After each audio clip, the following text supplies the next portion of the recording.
ఇవాళ కస్తూరి తిలకంలాగా నుదిటిన బొట్టు మీ అందరికీ తెలుసు కదా. వినాయక చవితి సందర్భంగా వినాయక దర్శనాలకు వెళ్ళినప్పుడు కొబ్బరికాయ కొట్టడం, ఇలా బొట్టుని అక్కడ మనకు పెట్టడం జరుగుతూ ఉంది. అందువల్ల కొద్దిగా డిఫరెంట్గా ఇవాళ కనిపిస్తున్నాను నాకు నేనే. సరే, అసలు విషయానికి వస్తే సేనతో సేనాని.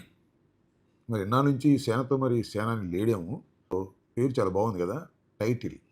ఎందుకంటే సినిమా బ్యాక్గ్రౌండ్ ఉన్నటువంటి రాజకీయ పార్టీ జనసేన కాబట్టి కాస్త టైటిల్స్, ఈవెంట్స్ కాస్త డిఫరెంట్గా ఉంటాయి, కొద్దిగా బాగుంటాయి కూడా. ఎందుకంటే సినిమా బ్యాక్గ్రౌండ్ ఉండటం వల్ల.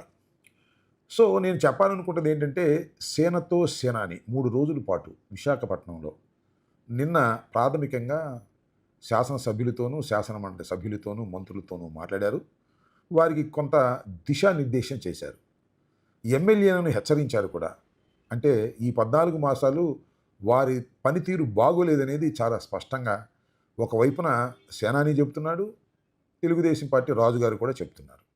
నా పాయింట్ ఏంటంటే, ఏమండి పవన్ కళ్యాణ్ గారు ఎప్పుడూ సేనానిగానే ఉంటారా? రాజ్యాధికారం చేజిక్కించుకోవడానికి రాజుగా ప్రవర్తించేటటువంటి అవకాశమే లేదా? లేదనే చాలా స్పష్టం అర్థమవుతా ఉంది. ఆయన ఏమంటారంటే 3 పార్టీలు కలిసే ఉంటాయి, దానిలో ఏ విధమైన సందేహం లేదు. పదే పదే చెప్తున్నారు, కలిసే ఉండమంటున్నాం. కలిసి ఉన్నప్పుడే యాంటీ ఎస్టాబ్లిష్మెంట్ అనేది చీలకోకుండా ఉంటుంది రాబోయే ఎన్నికల్లో. మీరు కలిసే పని చేయండి, కలిసే పోటీ చేయండి. ఇప్పటికే కూటమి పట్ల ప్రజా వ్యతిరేకత గణనీయంగా రోజు రోజుకి పెరుగుతున్నది. కాబట్టి మేము 3 పార్టీలు కలిసే ఉంటామన్నారు. కలిసే ఉండండి, ఎవరికి అభ్యంతరం లేదు. అయితే 15 సంవత్సరాలు కూటమి పరిపాలన చేస్తుంది, ఇక్కడే కొద్దిగా అభ్యంతరం. జోస్యం అని చెప్తున్నారా మీరు? 15 సంవత్సరాలు కూటమి కలిసి ఉంటే ప్రతిసారి మిమ్మల్ని ఎన్నుకుంటారు అనుకోవటం అది మీ భ్రమ అనే విషయాన్ని నేను ఇక్కడ చెప్పదలుచుకున్నటువంటి అంశం. దానితో పాటు సేనానిగా మీరు ఉండటం కంటే మీ పార్టీ నాయకులు, మీ పార్టీ కార్యకర్తలు, మరి ముఖ్యంగా కాపు సోదరులు మీరు సేనానిగా ఉంటే నచ్చటం లేదు సార్. రాజుగా ఉండండి అనేది వారు కోరుకుంటున్నారు. నేను రాజుగా ఉండే ప్రశ్నే లేదు, చంద్రబాబు నాయుడు గారి రాజ్యంలో సేనాధిపతిగా ఉంటాను, ఆహర్నిశలు కష్టపడతాను, శత్రువుల మీద దాడి చేస్తాను, అంతే తప్ప నేను రాజునయ్యే అవకాశం లేదు. 15 సంవత్సరాలు చంద్రబాబు నాయుడు గారు ముఖ్యమంత్రిగా ఉంటే నేను సేనానిగానే ఉంటాను అని మీరు చెప్పటం పట్ల అంతగా సంతృప్తిగా లేరు.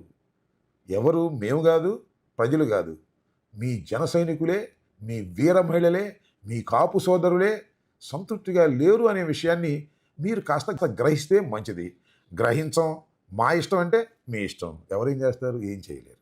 కాబట్టి అది సేనతో సేనాని సంగతి. మీకు అధికారం వచ్చింది కదా, ఈ రాష్ట్రానికి 14 మాసాలు మీరు ఉప ముఖ్యమంత్రిగా పనిచేశారు కదా. సుగాలి ప్రీతి వ్యవహారం ఏంటి సార్? ఈ విషయంలో మీరు ఎందుకు మాట మారుస్తున్నారు?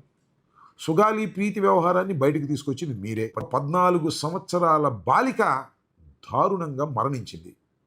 అది హత్య అన్నారు, రేప్ అన్నారు, గందరగోళం చేశారు.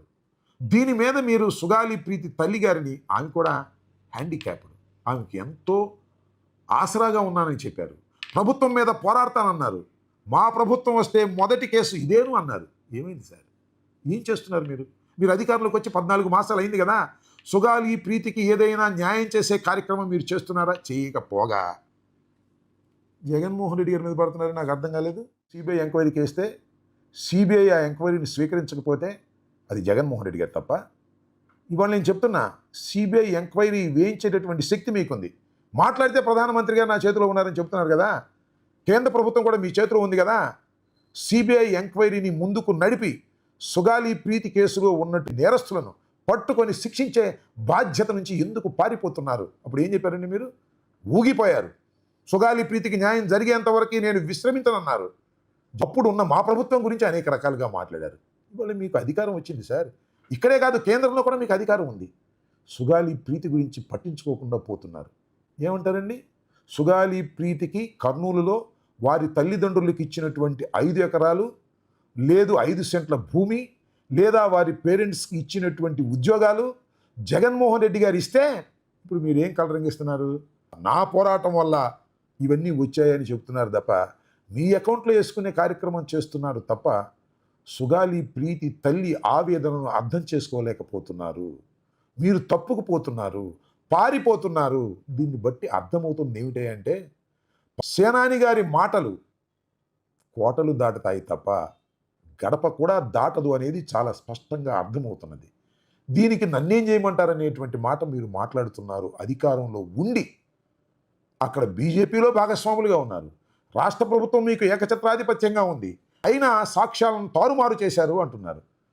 తారుమారు చేస్తే సిబిఐ ఎంక్వైరీ ఎంచండి, వాటిని లైన్లో పెట్టండి. ఇచ్చిన వాగ్దానం మీద నిలబడకోకుండా పారిపోతున్నారే, ఇది మీకు ధర్మమా, న్యాయమా? ఇదేనా మీరు మహిళల పట్ల చూపించేటటువంటి బాధ్యత? అందరూ నవ్వుకుంటున్నారు. సుగాలి ప్రీతి వ్యవహారాన్ని మీరే బయటకు తీసుకొచ్చారు.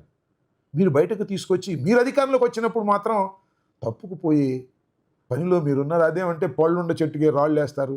ఇలాంటి మాటలు చెప్తున్నారు. ఇది చాలా దురదృష్టకరమైనటువంటి పరిణామం. సేనాని గారు, అసలు మీరు ఉప ముఖ్యమంత్రిగా సుగాలి ప్రీతి కేసుని తేల్చకోకుండా ఒక్క క్షణం కూడా కొనసాగే అర్హత మీకు లేదనే విషయాన్ని మీ అంతరాత్మను అడిగి తెలుసుకోండి. సేనతో సేనాని ఒక నిరుపయోగం అవుతుంది, అది దండగవుతుందనే విషయాన్ని మీరు గమనించి ఇప్పటికైనా సుగాలి ప్రీతి ఆత్మ శాంతించే విధంగా వారి తల్లిదండ్రుల రోదనకి సమాధానంగా తక్షణమే ఎంక్వైరీ వేసి దోషులను శిక్షించే కార్యక్రమం చేయండి. ఊసుబోని మాటలు చెప్పి తప్పుకోవడానికి ప్రయత్నం చేస్తే ఆ పాపానికి పరిహారం చెల్లించవలసినటువంటి బాధ్యత కూడా మీకుంటుందని గుర్తుపెట్టుకోండి. ధన్యవాదాలు.